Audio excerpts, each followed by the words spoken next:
Hallelujah, सब बोलेंगे hallelujah, hallelujah, hallelujah,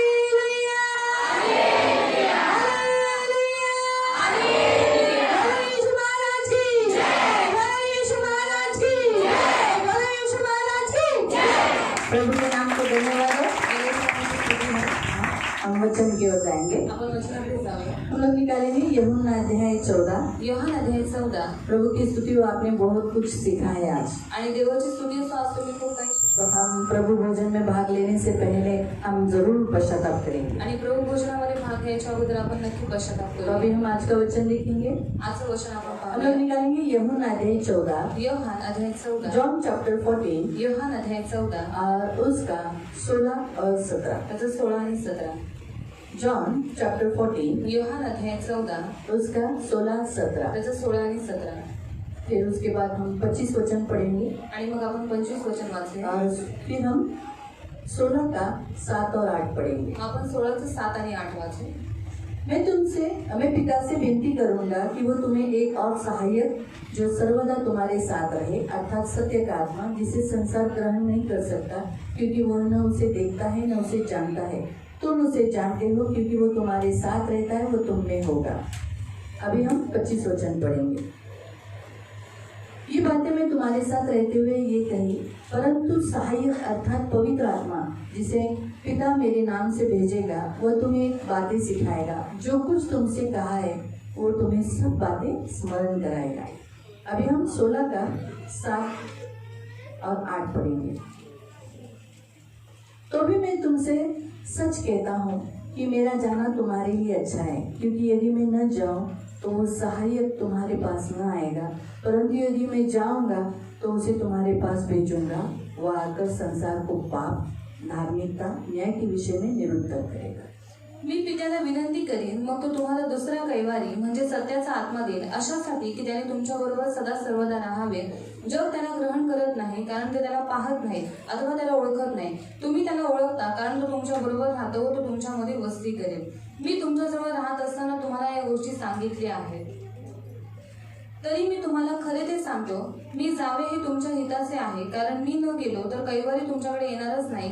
मी गेलो तर त्याला तुमच्याकडे पाठवेन। तो येऊन पापाविषयी, नीतिमत्वाविषयी व न्याय निवड्याविषयी जगाची खात्री करेल। आपण प्रार्थना करू। पवित्र पवित्र करुणा में प्रेमी पिता प्रभु यीशु के नाम से प्रभु हम आपके सामने आते हैं। हम आपको धन्यवाद देते, वचन की सेवा को आपके हाथों में देते। आपका वचन क्या ही सुंदर, क्या ही पवित्र, क्या ही शुद्ध है, इसलिए वचन हम ध्यान से सुनने के लिए मदद करना, और जो ये सुनते वही पालन करने के लिए तो सहायता करना। करुणा दया रखना, आंखों की पुतली के समान संभाल लेना, आज्ञा पालन कर हृदय देना, यीशु के नाम से आमीन। Praise the Lord, hallelujah. हम यहाँ देखते हैं यीशु मसीह ने हम मसीहों को एक सहायक देने का वादा किया और वो सब पूरा भी किया। आणि इथे आपण पाहतो की येशू ख्रिस्ताने ख्रिस्ती लोकांना एक मदतगार देण्याचा त्याने करार केलेला आहे। उसके पीछे चलने वालों को, त्याचे मागे चालणाऱ्या लोक, विश्वास रखने वालों को, विश्वास ठेवणाऱ्या लोकांना उसने कहा कि मैं तुम्हें सहायक आणि भेजूंगा। तो त्यांना म्हणाला मी तुमच्यासाठी एक मदतगार और पाठवेन, वो सहायक जिसे नाम है पवित्र आत्मा, आणि तो मदतगार आहे पवित्र आत्मा। और उसे हमारे पास भेजने के लिए यीशु मसीह को विनती करना पड़ा। आणि त्याला आपल्या जवळ पाठवण्यासाठी येशू ख्रिस्ताला देवाकडे विनवणी करावी, पिता के पास मृत्यू से जी उठकर जाना पड़ा। आणि पित्याजवळ मृत्यूतून जिवंत होऊन त्याला पित्याजवळ क्योंकि हम जावं यही लागलं। पढ़ते कि वो कहता है कि मैं पिता से विनती करूंगा। कारण तो हेच म्हणतो की मी पित्याजवळ विनवणी करेन। और आज आपको मालूम है हमारे पास सबके पास जो पवित्र आत्मा आया है, आणि तुम्हाला सर्वांना माहिती आहे की आपल्याजवळ जो पवित्र आत्मा वो आलेला आहे, पवित्र आत्मा यीशु मसीह गया, उसने पिता से गिड़गिड़ाया, पिता से विनती किया, तब जाकर हमें पवित्र आत्मा मिला। आणि येशू ख्रिस्त पित्याकडे गेला, त्याने देवाकडे विनवणी केली आणि त्याच्याद्वारे आज आपल्याला पवित्र आत्मा तो भेटला। हमें एक मददगार मिला है। आणि आपल्याला एक मदतगार भेटलेला पवित्र आहे। आत्मा स्वयं परमेश्वर है। आणि पवित्र आत्मा स्वयं देव क्योंकि आहे। हमारा विश्वास पिता, पुत्र, पवित्र आत्मा, इन तीनों पर, हमारा परमेश्वर त्रिएक परमेश्वर है। कारण आपला जो विश्वास आहे पिता, पुत्र, पवित्र आत्मा या तिघांवरती आहे, कारण आपला देव त्रिएक परमेश्वर तो आहे। पवित्र आत्मा भी परमेश्वर है, आणि पवित्र आत्मा सुद्धा देव आहे, लेकिन वो हमारे लिए मदद के लिए आया। पण तो आपल्या मदतीसाठी आलेला उसका आहे। कारण ये है, त्याचं कारण हे आहे, हम दो आज उसका कारण देखेंगे। आणि दोन त्याची कारण आपण पाहूया। पहला कारण है क्योंकि जब परमेश्वर ने आदम को बनाया, आणि पहिलं कारण आहे जेव्हा देवाने आत्माला तो बनवलं। वहाँ हम देखते हैं कि उत्पत्ति अध्याय 2 उसके 18 में पढ़ सकते हैं। आणि उत्पत्ती अध्याय 2:18 मध्ये तुम्ही वाचू शकता। परमेश्वर ने कहा मनुष्य अकेला रहना योग्य नहीं, आणि देव म्हणाले की माणसाने एकटं राहणे हे बरं नाही, इसलिए परमेश्वर ने उसको एक सहायक दिया। वहाँ ऐसा लिखा है कि उसको एक ऐसा सहायक और उसे मेल खा सके।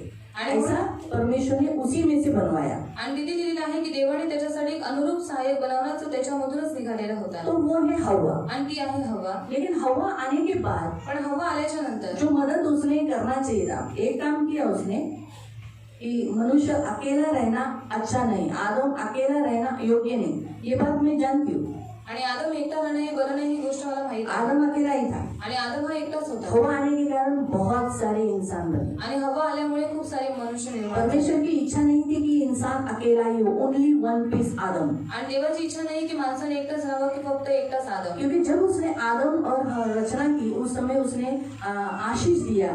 या आदम, मैंने आपको कई बार भी बताया था, मेरे ख्याल से ये शाम के चर्च में हुआ कि आदम के अंदर ही नारी यानी स्त्री है आणि आत्माच्या आतमध्ये जी नारी आहे म्हणजे स्त्री आहे। और उसके वृत्तांत में अलग अलग रीति से परमेश्वर ने उसे बनाया। आणि वेगवेगळ्या रीतीने देवाने त्यांना लेकिन बनवलं। उस नारी को किसमें से बनाया? नर में से बनाया। पण त्याच्या स्त्रीला कशातून बनवलं? ते पुरुषामधून। लेकिन परमेश्वर ने नर भी बना सकता था, पण देव नर सुद्धा बनवू शकत लेकिन होता। परमेश्वर ने नर नहीं बनाया। पण देवाने नर नाही क्योंकि बनवला। नर नर शादी करने पे बच्चे नहीं होंगे। कारण पुरुष पुरुषाशी विवाह केल्याच्या नंतर मुलं जन्माला नाही येऊ स्त्री शकत। स्त्री से शादी करके बच्चे जन्म नहीं आणि होंगे। स्त्रीने स्त्रीशी विवाह केल्याच्या नंतर मुलं और जन्माला नाही येऊ परमेश्वर की शकत। योजना क्या थी? आणि देवाची योजना काय कि होती? मनुष्य बढ़े। की माणसाने खूप क्योंकि जब वाढावं। परमेश्वर ने मनुष्य की रचना करने के बाद ऐसा ब्लेसिंग दिया, तुम पृथ्वी में बढ़ जाओ, फूलो फूलो फूलो फूलो, यानी तुम अकेला मत रहो, कि बहुत बन जाओ। आणि देवाने माणसाला निर्माण केल्याच्या नंतर देवाने त्यांना आशीर्वाद दिला की तुम्ही फलद्रूप आणि बहुगुणित व्हा, तुम्ही कमी राहू नका पण खूप वाढा बहुत बढ़ो। आणि तुम्ही खूप वाढा। अगर आदम अकेला ही रहता, स्त्री की रचना नहीं होती, आणि आदम जर एकटाच राहिला असता, स्त्रीला निर्माण केलं नसतं, तो अकेला ही रहता, तो एकटाच राहिला तो असता, हम भी नहीं आते। मग आपणही आलो नसतो। सही है। इसीलिए प्रियो परमेश्वर ने नारी की रचना की देवाने नारीची निर्मिती और केली अकेला नहीं रखा उसको। आणि त्याला एकटं नाही ठेवलं। और इसीलिए उसको मैचिंग, उसके लिए मैचिंग कौन सी? स्त्री, उसकी जो पत्नी है ये उसके लिए सुटेबल है, आणि त्याची जी पत्नी आहे त्याच्यासाठी ती सूट होणारी आहे उसके लिए योग्य पार्टनर है। आणि त्याच्यासाठी तो योग्य पार्टनर आहे। इसीलिए प्रियो परमेश्वर का सबसे पहली जो योजना थी मददगार देने की, आणि देवाची सर्वात पहिली जी योजना होती मदतगार देण्याची, वो मनुष्य को बढ़ाए। आणि ती माणसाला वाढवावी। प्रभु की स्तुति हो। देवाची स्तुती असो। और इसके विषय पर सचमुच आदम और हवा ने मनुष्य को बहुत, मतलब उनके द्वारा परमेश्वर ने मनुष्य को बहुत बढ़ाया। आणि या दोघांच्याही द्वारे, आदम हवेच्या द्वारे देवाने खूप माणसांना वाढवलं। लेकिन जिस कार्य के लिए उसे फुल सपोर्ट के लिए अपने पति को पूरी रीति से मदद कर सके, उसके लिए हवा की रचना हुई थी। आणि ज्या कार्यासाठी आत्माला तिने काय करावं, पूर्ण सपोर्ट करावं, यासाठी हवेला निर्माण करण्यात आलं लेकिन होतं। उस विषय पर स्त्री कमजोर पड़ी, निर्बल गिरी, और वो पाप जगत में लाने वाली एक ऐसी साधन बनी और अपने पति को भी पाप में गिराने वाली एक साधन बनी। पण त्या बाबतीमध्ये जी स्त्री होती ती हवा होती, ती निर्बळ ठरली आणि तिने काय केलं, स्वतः सुद्धा पाप केला आणि आपल्या नवऱ्याला सुद्धा पापात पाडलं और पाप गिरने के लिए निर्बलता का एक कारण बन गई वो। आणि ते निर्बलतेचं कारण झाले। इसीलिए वो अपने पति को मदद नहीं कर पाई। आणि म्हणून ती आपल्या नवऱ्याला मदत नाही करू शकत। इसीलिए यीशु मसीह ने एक ऐसे मददगार को हमारे लिए भेजा है जो हमें कभी गिराएगा नहीं, परंतु हमें खड़ा करेगा, मसीह में पवित्र रखेगा, बनाए रखेगा। आणि म्हणून येशू ख्रिस्ताने आपल्यासाठी एक असा मदतगार पाठवलेला आहे जो आपल्याला पापामध्ये पाडणार नाही, पण ख्रिस्तामध्ये तो आपल्याला और बनवून सिर्फ ठेवेल। पुरुष के लिए नहीं दिया हुआ, आणि फक्त तो पुरुषासाठी नाही देण्यात आला। क्योंकि गिरे कौन?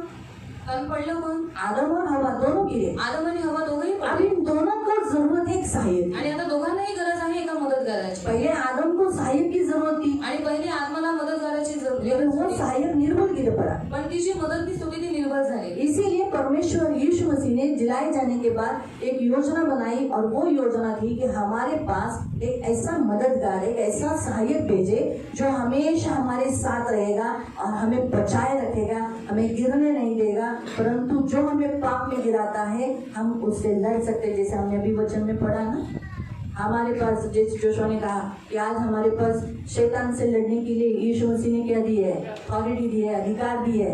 यीशु ने कहा ना, तुम सांप और बिच्छुओं को और तुम्हारी किसी भी वस्तु से शैतान का सामना करो तो क्यों भागेगा? हाँ, क्योंकि यीशु मसीह ने उसको पहले से हरा दिया है। इसलिए हम यीशु के नाम से उससे लड़ते हैं, आणि म्हणून आपण येशूच्या नावाने यीशु त्याच्याबरोबर के नाम से उसके सामने जाते आणि हैं। येशूच्या नावाने त्याच्या समोर जातो। इसीलिए प्रियो, आज हमारे लिए मसीहों को, यीशु मसीह पर विश्वास करने वाले हर एक फॉलोअर को, पीछे चलने वालों को एक ऐसा मददगार दिया है, वो है पवित्र आत्मा। आणि म्हणून येशू ख्रिस्तावरती विश्वास ठेवणारे आणि त्याच्या मागेचे त्याचे चालणारे जे अनुयायी आहेत त्यांना असे एक मदतगार दिलेला आहे, तो म्हणजे पवित्र आत्मा। इसे यूहन्ना अध्याय 14 उसकी 16 में कहा है, योहान अध्याय 14:16 मध्ये म्हटलेलं मैं तुम्हें आहे, सहायक दूंगा मी तुम्हाला एक और मदतगार वो देईन तुम्हारे साथ रहेगा। आणि तो तुमच्या बरोबर राहील। आज हमारे पास जो मददगार है, हमारे पास हेल्पर है, वो हमारे साथ रहता है, आणि आज आपल्या जवळ जो मदतगार आहे तो नेहमी आपल्या बरोबर वो हमें राहतो। कभी नहीं छोड़ के तो जाएगा। आपल्याला कधी सोडून जाणार नाही, सिर्फ तभी जाएगा तेव्हाच तो जाईल जब आप बोलोगे मुझे यीशु नहीं चाहिए। जेव्हा तुम्ही बोलता की मला येशू नको। लेकिन जब तक आप यीशु पर विश्वास रखे हो, पण जोपर्यंत तुम्ही येशूवरती विश्वास मेरा ठेवलेला उद्धारकर्ता ग्रहण किया है, त्याला तारण करता म्हणून स्वीकार आपको केलेला छोड़ेगा आहे, नहीं। तो तुम्हाला सोडणार नाही। जैसे यीशु ने कहा, जगत के अंत तक मैं तुम्हारे साथ आणि हूं। जसं येशू म्हणाला की युगाच्या समाप्तीपर्यंत मी तुमच्या आज बरोबर आहे। पवित्र आत्मा भी हमेशा हमारे साथ रहता आणि है, आज पवित्र आत्मा सुद्धा सदैव आपल्या बरोबर इसलिए राहतो। वो हमारे साथ रहने के कारण आणि म्हणून तो आपल्या बरोबर राहिल्यामुळे आज हम प्रभु के राज्य में हैं, आणि आज आपण देवाच्या राज्यात आहोत परमेश्वर के राज्य में हैं, आणि देवाच्या राज्यात आहोत परमेश्वर के करीब है। आणि देवाच्या जवळ आहोत। इसीलिए पवित्र आत्मा आने से हमारा बहुत फायदा हुआ। आणि म्हणून पवित्र आत्मा आल्यामुळे आपला खूप फायदा झाला। हवा आने से, हवा आल्यामुळे मैं ब्लेम नहीं करती, लेकिन मैं बताती हूँ, हवा आने के बाद क्या हुआ, स्त्री और पुरुष दोनों प्रभु से दूर हो गए, परमेश्वर से दूर हो गए। आणि हवा आल्यामुळे काय झालं, स्त्री आणि पुरुष दोघंही देवापासून दूर झाले। लेकिन यीशु मसीह आने के बाद आज हम सब प्रभु के करीब हुए, और आज भी हमें पवित्र आत्मा प्रभु के करीब बनाए रखता है। आणि येशू ख्रिस्त आल्यामुळे आज आपण देवाच्या जवळ गेलो आणि आजही पवित्र आत्मा आपल्याला देवाच्या जवळ बनवून ठेवतो। ये सबसे बड़ा फायदा है कि हमें आज जो मददगार दिया है, आणि हा सर्वात मोठा फायदा आहे की आज जो आपल्याला मदतगार दिलेला आहे वो हमें यीशु में बनाए रखता तो है। आपल्याला येशूमध्ये बनवून वो ठेवतो। सत्य का आत्मा है, आणि तो सत्याचा आत्मा इसलिए आहे, सत्य में चलाता है, म्हणून तो सत्यात आपल्याला चालवतो हमें झूठ में फंसने नहीं आणि देता, खोट्यामध्ये तो फसू देणार नाही हमें संसार में जाने नहीं आणि देता। जगात तो आपल्याला जाऊ देणार नाही। झूठा कौन है? आणि खोटारडा कोण आहे? हाँ, वो तो शैतान झूठ का पिता है, आता खोट्याचा पिता आहे, लेकिन झूठा कौन है? आणि खोटं कोण आहे? हाँ? बाइबल में लिखा है ऐसा आणि बायबलमध्ये असं लिहिलेलं आहे कि झूठा कौन है। आणि खोटारडा कोण आहे? अब हम पढ़ेंगे।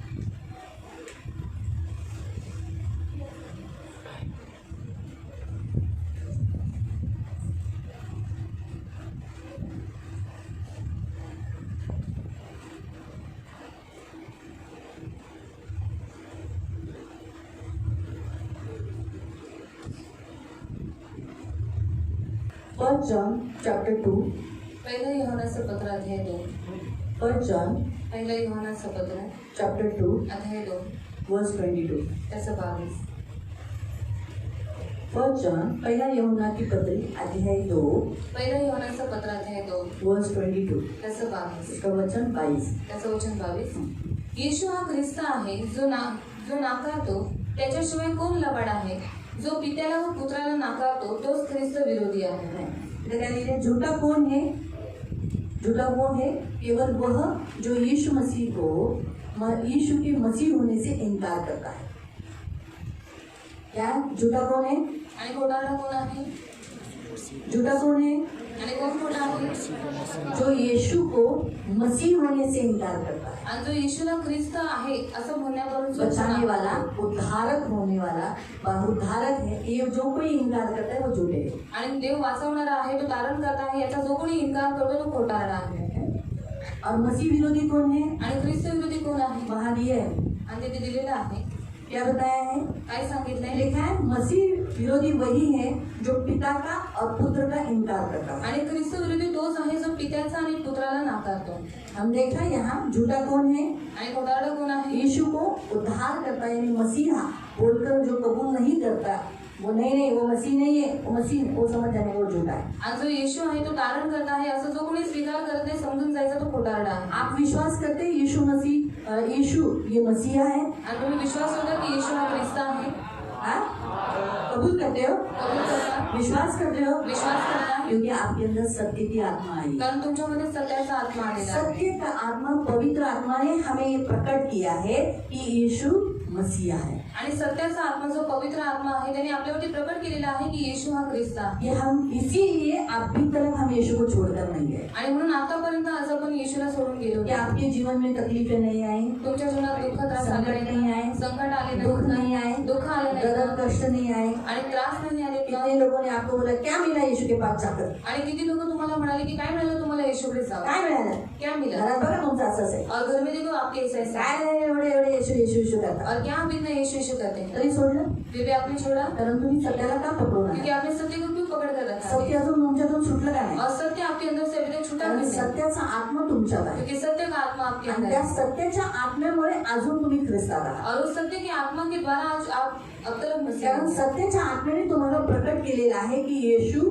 हा ख्रिस्त आहे. और सत्य की आत्मा ने आपके ऊपर प्रकट किया है कि यीशु मसीह म्हणून है. जो मदतगार जो सहाय्यक आपल्याला पाठवलाय ना तो खूप बेस्ट आहे, और जो सहायक हमारे लिए जो भेजा गया है वो बहुत उत्तम है, खूप चांगला आहे. बहुत अच्छा है. खूप चांगला म्हणजे इतका चांगला और बहुत अच्छा मतलब बहुत की अच्छा त्याने है. अजूनपर्यंत आपल्याला ख्रिस्तात बनवून ठेवलेला आहे. तो आपल्यात आहे, तो आपल्या बरोबर आहे, म्हणून अजून आपण देवात आहोत. और वो हमारे अंदर है, वो हमारे साथ ही, इसलिए आज तक हम मसीह में बने हुए हैं. माहिती पडलं? म्हणून तो आपल्याला कशा रीतीने मदत करतो? और वो हमें किस रीति से मदद करता तो है? आपल्यामध्ये येऊन फक्त राहत नाही, आपल्याला ख्रिस्तात बनवून ठेवतो. और वो हमारे अंदर आकर सिर्फ रहता नहीं है, पर क्या करता है, हमें मसीह में बनाए रखता है. दुसरी गोष्ट आपण इथे पाहतो और की दूसरी बात यहाँ पर देखो, 25व्या वचनात आपण वाचलं, 14च्या 25व्या वचनात और 14 के 25वें वचन में हमने पढ़ा, तिथे लिहिलंय की तो तुम्हाला सर्व गोष्टी शिकवेल. और वहाँ पर लिखा है वो आपको पूरी बातें समझाएगा तो तुम्हाला सर्व गोष्टी शिकवेल. और सब बातों को आपको आज सिखाएगा. आपल्याला जेव्हा वचन शिकवलं जातं और आज हमें जो वचन सिखाया जाता है, हा त्यावेळेला तुम्हाला कळतं ते, और तब आपको वो समझ में आता है. कळतं? हा तुम्ही बायबल वाचता तुम्हाला कळतं. और आप बाइबल पढ़ते आपको समझ में आता है. जेव्हा तुम्हाला इथं वचन प्रचार केला जातो तुम्हाला कळतं. और जब यहाँ पर वचन प्रचार किया जाता है आपको समझ में आता है. कळतं? हे कोण कळवतो तुम्हाला? और ये आपको कौन समझाता है? पवित्र आत्मा. पवित्र आत्मा. पवित्र आत्मा तुम्हाला शिकवतो. और पवित्र आत्मा आपको सिखाता है. तुम्हाला सकाळी उठल्या उठल्या प्रार्थना केली पाहिजे. और सुबह उठने पर आपको प्रार्थना करनी चाहिए. तुम्हाला देवाला वेळ दिला पाहिजे. और आपको परमेश्वर को समय देना हे चाहिए. पवित्र आत्मा शिकवतो. और ये पवित्र आत्मा आपको सिखाता है. रविवारच्या दिवशी फालतू ठिकाणी जायचं नाही, चर्चला जायचं हे तुम्हाला कोण शिकवतं? और संडे के दिन फालतू जगह पर नहीं जाना है, पर चर्च में जाना है, ये आपको कौन सिखाता है? पवित्र आत्मा. जर तुम्ही रविवारी नाही येऊ शकला तुम्हाला कसं वाटतं? और आप संडे को नहीं आते तो आपको कैसे लगता है? हा असंच वाटतं ना. बेचैन लगता है. मग तुम्ही आठवड्यातली हाऊचच अटेंड करवता ना, और हफ्ते में जो हाउसेज होते हैं उसमें तुम्हाला आप कसं जाते हैं. वाटतं? कोण करवते? हे पवित्र आत्मा और करवतो. ये कौन करवाता है? पवित्र आत्मा करवाता पवित्र है. आत्मा तुम्हाला शिकवतो, और पवित्र आत्मा ही आपको सिखाता है देवाबद्दल शिकवतो. परमेश्वर के बारे आणि में तुम्ही सिखाता है. ख्रिस्ती आहात, और आप मसीह हैं. तुमच्याकडून प्रार्थना झाली पाहिजे, और आपसे प्रार्थना होनी चाहिए. तुम्ही देवाचे बनून राहिले और पाहिजे. आप परमेश्वर के बनकर रहना या चाहिए. गोष्टी तो तुम्हाला शिकवत राहतो. और ये बातें वो आपको सिखाते तुम्हाला हैं. आज्ञापालन करायला शिकवतो. और आपको आज्ञा पालन करने के लिए वो सिखाता है. तुम्हाला बायबल वाचायला शिकवतो. और आपको बाइबल पढ़ने के लिए वो सिखाता तुम्हाला है. उपवास करायला तो और शिकवतो. आपको उपवास करने के लिए वो सिखाता है. तुम्हाला चर्च मध्ये यायला सुद्धा तो शिकवतो. और आपको चर्च में आने के लिए भी वो तुम्हाला सिखाता है. दया करायला आपको शिकवतो. दया करने के लिए तुम्हाला सिखाता है. क्षमा करायला आपको शिकवतो. क्षमा करने के लिए तुम्हाला सिखाता है. क्षमा करणं, तुम्ही क्षमा करतच नव्हता, और आप क्षमा कर ही नहीं रहे थे. तुम्ही दया करू शकत और नव्हता. आप दया कर ही नहीं सकते पण थे. जेव्हा तुम्ही ख्रिस्ताकडे आलात और जब आप मसीह के पास आए तेव्हापासून ते आतापर्यंत तुम्ही किती लोकांना क्षमा करता? और तब से रोज रोज करताय. और तब से लेकर अब तक आप रोज लोगों को क्षमा करते हैं. करताय करते हैं. घराच्या लोकांना, घर के लोगों को, बाहेरच्या लोकांना बाहर के लोगों को करता ना. करते हैं ना. हे कशामुळे होतंय? भाई किसके कारण हो रहा है? तुम्हाला पवित्र आत्मा शिकवतो, करू कर ना बाबा, नाहीतर तुझे पाप क्षमा होणार नाही. और पवित्र आत्मा ये आपको सिखा रहा है कि तू क्षमा करने तो तेरे पाप क्षमा नहीं होंगे. क्षमा नाही केलंस क्षमा नहीं किया तुझं पण पाप क्षमा होणार नाही. आज दिवसभरात तू पण क्षमा, तुझे पाप तसेच राहते. और वही दिन में तूने जो पाप किए वैसे बने रहेंगे. आपण काय प्रभू क्षमा करतो मी त्या व्यक्तीला. और तुरंत हम उस व्यक्ति को क्षमा कर देते हैं. म्हणून प्रियानो, देवाचा आत्मा आपल्याला गोष्टी शिकवतो. और परमेश्वर का आत्मा हमें बातें सिखाता है. नंतर तिथे लिहिलेलं आहे की तो तुम्हाला, तुम्ही सब बातें स्मरण दिलायला. आणि तो सगळ्या गोष्टी तुम्हाला आठवण करून देईल. प्रियानो, आपला माणसाचा स्वभाव आहे विसर भोळा. और मनुष्य का स्वभाव है भूल जाना. लगेच गोष्टी विसरतो. तुरंत हम बातों को भूल जाते हैं. माणसाने केलेल्या चांगुलपणाला विसरतो, पण वाईटाला पकडून राहणारी लोक. आपण वाईट काय केलं ते आठवण ठेवतो. और मनुष्य ने जो हमारे साथ अच्छाई की उसे हम भूल जाते हैं, पर जो कुछ बुरा किया है उसे हम याद रखते हैं. बरोबर आहे? सही बात है. बरोबर आहे. पण देवाचा आत्मा आपल्यामध्ये येऊन आपल्याला देवाबद्दल पण गोष्टी स्मरण करवतो की आणि स्वतः मी कोण आहे, तुम्ही कोण आहात, ह्याही गोष्टी तो आठवण करून आपल्याला चांगुलपणाच्या गोष्टी आठवण करून देतो. और परमेश्वर का आत्मा जो हमारे अंदर दिया गया है वो परमेश्वर की बातें हमें स्मरण दिलाता है. आप कौन हो, मैं कौन हूँ, ये भी बातें हमें स्मरण दिलाता है. पवित्र आत्मा ह्यासाठीच मदतीला आलेला और आहे. पवित्र आत्मा इसलिए मदद के लिए आया तो है. आपल्याला आपला विसरभोळापणा काढण्यासाठी. और भूल जाने वाला जो हमारा स्वभाव है हे उसको देवा निकालने मी के लिए. विसरलो, और परमेश्वर में भूल गया. मी विसरलो पश्चाताप करायला, और मैं भूल गया पश्चाताप करने के प्रार्थना लिए. करायला. प्रार्थना करने के लिए. ह्या गोष्टी ज्या माणसाच्या आहेत विसरभोळा, तो विसरभोळ्याचा जो स्वभाव आहे तो काढण्यासाठी आणि आपल्याला सर्व गोष्टी स्मरणात आठवण करून देण्यासाठी देवाचा आत्मा आला. और सारी बातों को भूल जाना, ये जो स्वभाव हमारे अंदर है उसको निकालने के लिए और परमेश्वर की बातें हमें स्मरण दिलाने के लिए पवित्र आत्मा म्हणून तो दिया. आपल्या मदतीला आला. और इसलिए वो हमारी मदद के लिए आया है. नंतर आपण 16चं 7 आणि 8व्या वचनात पाहतो की तो आपल्यासाठी मदतीला आलेला आहे. और 16 का 7 और 8 में हम पढ़ते हैं कि वो हमारी मदद के लिए आया है. कशा बाबतीत? कौन सी बातों में? पाप, पाप, धार्मिकता धार्मिकता, आणि न्यायाच्या विषयी आपल्याला जागृत होण्यासाठी. न्याय के बातों में हमें जागरूक करने के लिए. जगाला तो निरुत्तर करेलच, और संसार को तो वो निरुत्तर पण करेगा. कधी काय मोस्टली तो आपण जेव्हा चुकतो आपल्याला आपली पाप कोण आठवण करून देतं. और मोस्टली जब हम गलतियां करते तो हमारे पाप हमें कौन स्मरण दिलाता है. आपल्या चुका जर आता तुम्ही समजा ही चुकली आणि मी हिला सांगितलं ए रेश्मा तू चुकली, तू हे पाप केलं, तू हे केलं, तिला काय म्हणेल अच्छा तिने मलाच बोलते. पण जेव्हा देवाचा आत्मा आपल्याला आतून सांगतो की तू हे चुकीचं केलंस, हे नव्हतं तुला करायला पाहिजे, त्यावेळेला आपण काय करतो? आपण म्हणतो काय गप्पा पवित्र आत्मा मी बरोबर केले असं म्हणतो. आपण काय करतो? पापाची क्षमा मागतो ना. देवाला म्हणतो हा प्रभू मी पापी, मला क्षमा कर, मी इथं चुकलो. आणि धार्मिकतेमध्ये नीतिमत्वामध्ये आपल्याला जगायला देवाचं योग्य काय आहे ते करायला देवाचा आत्मा मदत करतो. और धार्मिकता में जीने के लिए परमेश्वर का आत्मा हमें मदद करता है. आणि एक दिवस आपण न्यायाच्या समोर जाणार आहोत. और एक दिन हम न्याय के सामने आपला जाना है. देव न्यायी आहे हमारा परमेश्वर न्यायी है आणि तो प्रत्येकाचा न्याय करणार आहे. और वो हर एक का न्याय करने वाला है. ही गोष्ट सुद्धा तो आठवण करून आपल्याला बजावत असतो. और ये बात भी हमें स्मरण दिलाता है और हमें बताता रहता है. म्हणून त्या गोष्टीसाठी तो मदतीला आलाय. और इसीलिए वो हमारी मदद के लिए आया है. म्हणून पवित्र आत्म्याची मदत रोज और घ्यायची. इसलिए पवित्र आत्मा की मदद रोज लेना. पवित्र आत्मा तुमच्याकडे 24 आवर्स तुमचा जोपर्यंत श्वास आहे तोपर्यंत तो तुमच्या मदतीला आहे. और 24 घंटा जब तक आपकी सांस है तब तक पवित्र आत्मा आपको आपके साथ है. जेव्हा तुम्हाला पापाचा किंवा कोणत्या गोष्टीचा मोह होतो तुम्ही पवित्र आत्म्याला बोलू शकता, पवित्र आत्मा मला मदत कर, मी या मोहात पडू नये, मी या पापात फसू नये, मला शक्ती दे, मला सामर्थ्य दे, तू बलवान आहे. मी जेव्हा निर्बल होतो तेव्हा तुझी शक्ती, तुझं सामर्थ्य माझ्यातून प्रकट होऊन दे. आता या क्षणाला मला तुझी गरज आहे, अशा रीतीने तुम्ही प्रार्थना करा, त्यावेळेला तो तुम्हाला मदत करेल.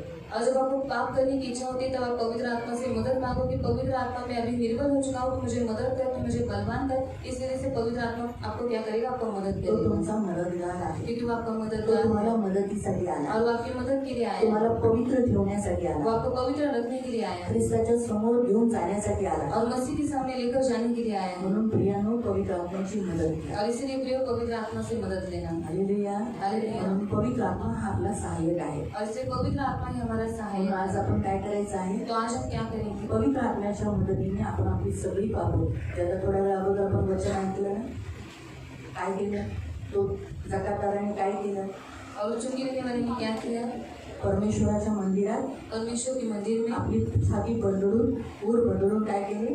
मी पापी आहे, परमेश्वर माझ्यावर दया कर. और उसने अपनी छाती को पीटा और उसने कहा प्रभु मैं पापी, मुझ पर दया कर. आपल्यालाही तेच करायचं. और हमें भी वही करना है. आज आपण देवाच्या मंदिरात आलो. और आज हम परमेश्वर के मंदिर में आए आपल्यासाठी मदतगार पवित्र आत्मा आहे. और हमारे लिए मददगार पवित्र तो आत्मा आपल्याला नक्की आपली पापं आठवण करून देईल और वो हमें जरूर हमारे पापों को स्मरण दिलवाएगा. आणि आपण कुठे चुकलो तेही आपल्याला दाखवेल. और हमने कहाँ पर गलती की वो भी हमें बताएगा. ज्याची पापं क्षमा झाली त्याला अधिकार आहे देवाच्या समोर उभा राहण्याचा. और जिसके पाप क्षमा हुए उसको अधिकार है परमेश्वर के सामने खड़े आणि रहने आज का. आपल्याला पापांची क्षमा प्राप्त करूनच घरी जायचं. और आज हमें पापों की क्षमा प्राप्त कर कर ही घर जाना है. आपण पापाची क्षमा मागूया. तो हम पापों की क्षमा मांगेंगे. आपण उभे राहू, आओ हम सब खड़े हो जाएंगे. सगळेजण उभे राहू सब जन खड़े हो जाएंगे. आणि आपण डोळे बंद करू. हम सब अपनी आंखों को बंद करेंगे. दोन्ही हात जसं देवा त्यांनी तर आपली छाती बदलून म्हणून आपण आपले दोन्ही हात देवाकडे जोडून म्हणूया, प्रभू मला क्षमा कर, मी पापी आहे, मला मान कर. और उसने छाती पीट कर कहा, पर हम सब अपने दोनों हाथों को जोड़ेंगे और परमेश्वर को कहेंगे, प्रभु मैं पापी हूँ, मुझे क्षमा करें. देवाकडे प्रत्येक जण आपल्या पापांची कबुली करेल. और हर एक जन परमेश्वर के सामने अपने पापों को कबूल करे. देवाला म्हणून मला क्षमा कर. प्रभु को कहेंगे, प्रभु मुझे क्षमा तुम्ही करो. खोटं बोलला तर बोला, प्रभु मी खोटं बोललो, मला क्षमा कर. आपने झूठ बोला है तो प्रभु को कहो, प्रभु मैंने झूठ बोला है, मुझे क्षमा चोरी करो. केली आहे, चोरी किया है, शिवी दिली, गाली दिया है, दारू पिलाय, दारू पिया है, किंवा काही वाईट काम केले, भांडण केली, या फिर कुछ बुरा काम किया, झगड़ा किया है, तुम्ही देवाकडे क्षमा मागा. आप परमेश्वर से क्षमा मांगो. देवाकडे क्षमा मागा जर तुम्ही बायबल वाचलं नाही. परमेश्वर से क्षमा मांगो अगर आपने बाइबल नहीं पढ़ा. देवाने दिलेलं शास्त्र त्याला रात्रंदिवस आपल्याला मनन करायचं आहे, त्याच्यावर तुम्ही मन लावलं नाही. देवाकडे क्षमा मागा. और परमेश्वर ने दिया हुआ शास्त्र जिसके ऊपर रात दिन हमें मनन करना है, उसके ऊपर आपने मनन नहीं किया, इसलिए आप क्षमा मांगो. तुम्ही कौटुंबिक प्रार्थना करत नाही, आप फैमिली प्रार्थना नहीं करते, तुमची वैयक्तिक प्रार्थना तुम्ही करत नाही, आपकी वैयक्तिक प्रार्थना आप नहीं करते, त्याबद्दल देवाकडे क्षमा मागा. इसलिए परमेश्वर से क्षमा मांगो. तुम्ही उपवास करत नाही, आप उपवास नहीं देवाकडे करते क्षमा मागा. तो परमेश्वर से क्षमा आज मांगो. इथे देव आहे आपल्यामध्ये. और आज हमारे बीच में आपल्या परमेश्वर सर्व एक एक पापांसाठी देवाकडे क्षमा और मागा. हमारे एक एक पापों के लिए हम परमेश्वर से क्षमा मांगे. कोणाची निंदा केली असेल, किसी की निंदा की चुगल्या केल्या असेल, और किसी की बुराई की मायनं केली असेल, झगड़ा किया होगा, देवाकडे क्षमा मागा. परमेश्वर से क्षमा मांगो. आपल्या एक एक अधर्मांसाठी और अपने एक एक अधर्मों के लिए देवाकडे क्षमा मागा. परमेश्वर से तो क्षमा आज मांगो. आपल्यामध्ये आहे, वो आज हमारे बीच में, तो आपल्या समोर आहे, वो हमारे तो सामने, तुमच्या बाजूला आहे. वो आपके बाजू में है. आपण त्याच्या मंदिरात आहोत, हम उसके मंदिर त्याच्या में भवनात आहोत. और उसके भवन में है, त्यामुळे तो आपल्याला पाहतो, और वो हमें देख रहा है, तो आपल्याला पाहतो. और वो हमें देख की रहा है आपण पश्चाताप करतोय कि हम पश्चाताप कर रहे हैं. कारण आपल्याला प्रभू भोजनात भाग घ्यायच्या अगोदर प्रभूचं वचन सांगतं की प्रत्येकाने आपल्या स्वतःची पारख करावी, स्वतःला परखावं. और प्रभु भोजन में भाग लेने से पहले परमेश्वर का वचन कहता है कि उसमें भाग लेने से पहले अपने आप को हमें परखना है. त्यासाठी देवाकडे क्षमा मागा. और इसलिए परमेश्वर से क्षमा मांगो. दंड येऊ नये, और दंड नहीं, न्याय येऊ नये. न्याय नहीं आए. आपण पाहिलं की प्रभू येशूने आपल्यासाठी प्रायश्चित्त केलेलं और आहे. हमने देखा है कि यीशु मसीह ने हमारे लिए प्रायश्चित किया आपले है सगळे पाप स्वतःवर वाहून घेतले आहे और हमारे सारे पाप उसने अपने आप पर उठा लिए हैं आणि आपल्याला पवित्रता दिलेली आहे. और हमें अपनी पवित्रता दी है. तरी पण आपण बऱ्याच वेळेला पवित्रता घेऊन चुका करतो, त्याला दुखवतो, जाणून बुजून पण पाप करतो. नाही ते हे नाही केलं पाहिजे, तरी पण आपण कधी कधी जाणून बुजून पाप करतो. और फिर भी हम पवित्रता को लेकर कभी कभी जानबूझकर और कभी कभी मालूम होने के बाद भी हम पाप करते हैं, जाणून बुजून. जानबूझकर. त्याबद्दल देवाकडे क्षमा मागा. इसलिए भी परमेश्वर से क्षमा मांगी आणि पवित्र आत्म्याची मदत घ्या. और पवित्र आत्मा की मदद हो. पवित्र आत्माला म्हणा, पवित्र आत्मा मला मदत कर की मी या पापात पडू नये. और पवित्र आत्मा से मदद मांगो कि पवित्र आत्मा मुझे मदद करे कि मैं इस पाप में नहीं गिरूं. मला सहायता कर. मुझे सहायता कर माझ्याकडून हे पाप होऊन देऊ नये. और मुझसे ये पाप होने तो मत माझ्या दे. मदतीसाठी आलाय. तो मेरी मदद के लिए आया. मला पवित्र ठेव. मुझे पवित्र रख. जसा येशू माझा पवित्र पृथ्वी जगला, मी पण ख्रिस्ताच्या राज्यात पवित्रताने जगण्यासाठी मला ताकद दे, बल दे. प्रभूमध्ये, प्रभूच्या शक्तीत मला बलवान कर. और जैसे मेरा यीशु मसीह इस पृथ्वी पर रहते समय पवित्र जीवन जिया, तो वैसे ही मुझे इस संसार में रहते समय पवित्र जीवन जीने के लिए तुम मदद कर. मुझे शक्ति दे, मुझे ताकत दे.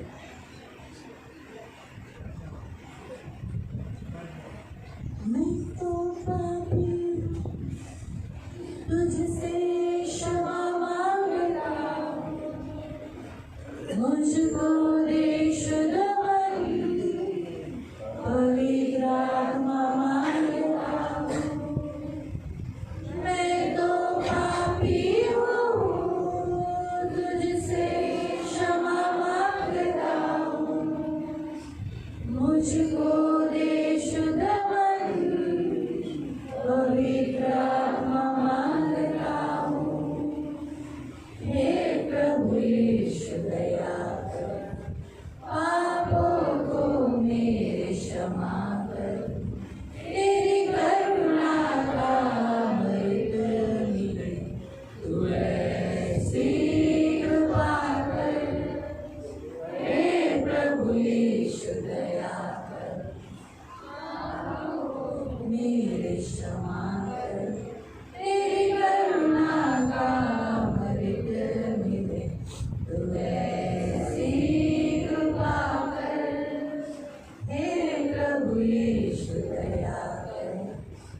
हे परमेश्वर तू मुझे बंधन से मुक्ति दिला,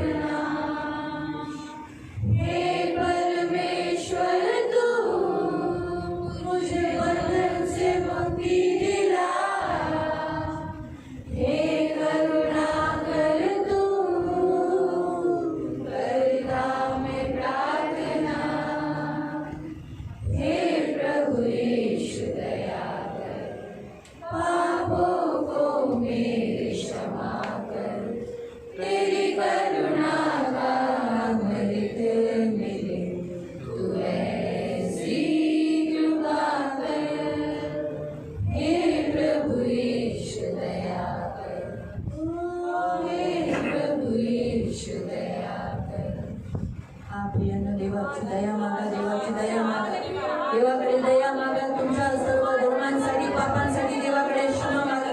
देवाला म्हणा, प्रभू मी पापी आहे, प्रभू मला माफ कर. मला क्षमा कर. मी तुला खूप चुकवलं.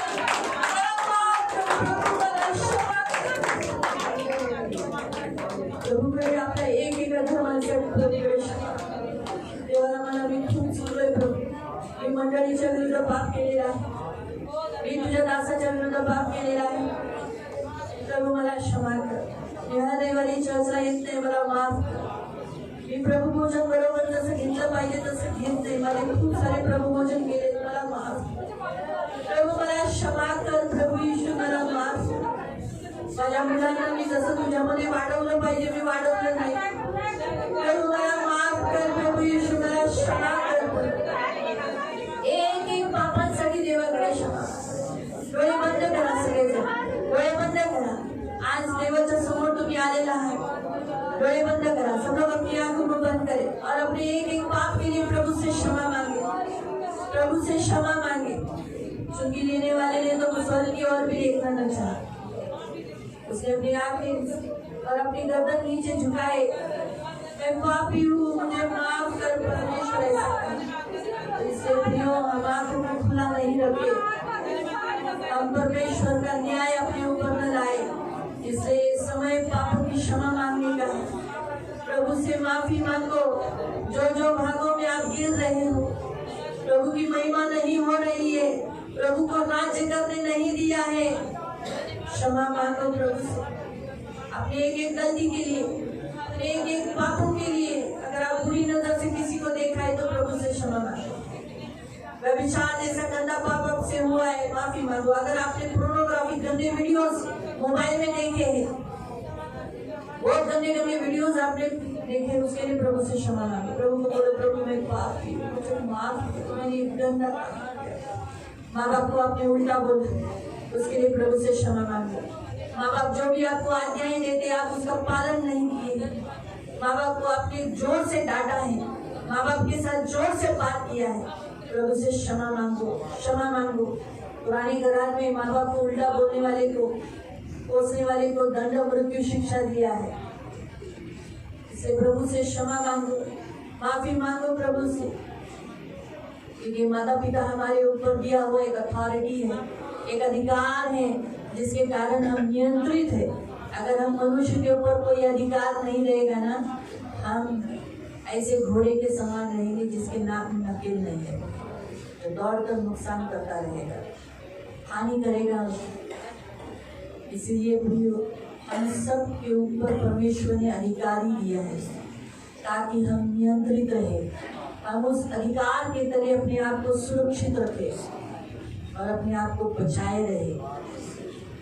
इसलिए अगर आपने माँ बाप को दुखाया है, उन्हें कर्ज किया है, उन्हें डांटा है, उनसे झगड़ा किया है, प्रभु से माफी मांगो, माफी मांगो. अगर आप भाई भाइयों में आपस में लड़े हो, अगर आपने जलन है, उसके लिए प्रभु से माफी मांगो. किसी का अच्छा हो रहा है बोलकर आप जलन कर रहे हो, उसके लिए प्रभु से क्षमा मांगो, माफी मांगो प्रभु से. अपने एक पापों के लिए प्रभु से माफी मांगो. अगर आपने भाइयों को खुला किया है, उनके पाप को खोला है, आपने उनकी बदनामी किया है, उसके लिए प्रभु से माफी मांगो. एक ही पापी. और जैसे हमने वचन में सुना कि जो कुछ भीतर से आता है, अगर आपके भीतर से जो जो निकला है, मूर्ति पूजा, जादू टोना, व्यभिचार, निंदा, क्रोध, बैर, ईर्ष्या, मतवालापन, रंगेलबाजी, उन एक पापों के लिए प्रभु से माफी मांगो. प्रभु को कहो, प्रभु मैं पापी हूँ, मुझे माफ करो. हर एक जन अपने पापों के लिए, क्योंकि प्रभु चाहता है कि हम हर एक जन अपने पाप खुद के खुद कन्फेशन करें. बाइबल में लिखा है, यदि तुम तुम्हारे पापों को कबूल करोगे तो परमेश्वर विश्वसनीय धर्मी सारे पापों से क्षमा करेंगे. इसीलिए अगर हम अपने पाप कबूल करेंगे तो परमेश्वर विश्वसनीय धर्मी सारे पापों से क्षमा करेंगे. इसलिए माफी मांगो.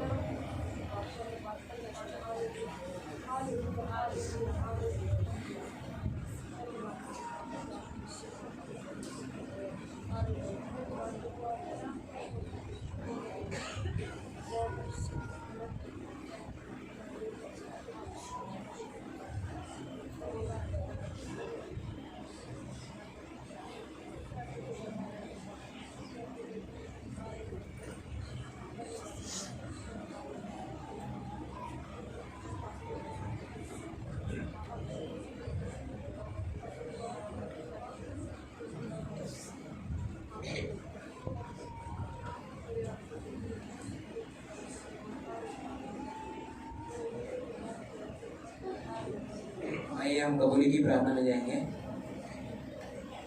भजन संगीता अध्याय 51:3-4 कहता है, मैं तो अपने अपराधों को जानता हूँ, अब मेरा पाप निरंतर मेरी दृष्टि में रहता है।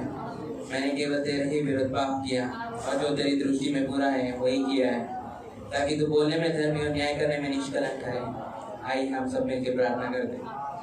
हे हमारे स्वर्गीय पिता परमेश्वर, हम आपको धन्यवाद देते हैं इस समय के लिए, ताकि हम एक शारीरिक कलीसिया के रूप में मेज में भाग लेने से पहले हमने अपने खुद के पापों की कबूली करे। प्रभु, हम जानते हैं कि आप ही एकमात्र पवित्र, धर्मी और न्यायी परमेश्वर हैं। आप सब कुछ जानने वाले परमेश्वर हैं।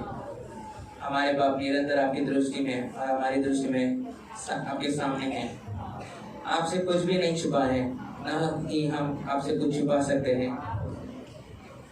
आप हमारे जीवन की हर एक बातों को जानते हैं। हे परमेश्वर, हम कबूल करते हैं कि हमने केवल तेरे ही विरुद्ध पाप किया और तेरे ही महिमा से रहित है। जो तेरी दृष्टि में बुरा है वो पाप है और वो बुरे काम है हमने किए हैं। हम जानते हुए कि सिर्फ और सिर्फ पापी किया है।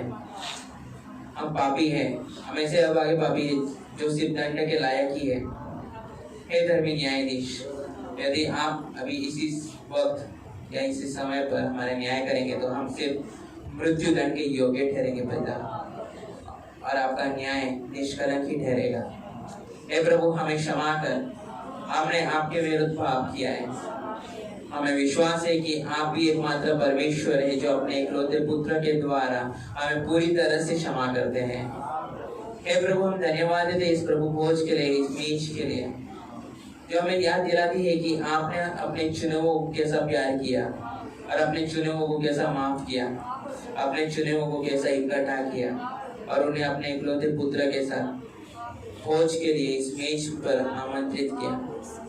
धन्यवाद इस प्रभु भोज के लिए। धन्यवाद पिता। ये प्रार्थना हम पवित्र आत्मा की अगुवाई में हमारे उद्धारकर्ता प्रभु यीशु मसीह के नाम से करते सुनिए और कबूल कीजिए पिता। आमीन।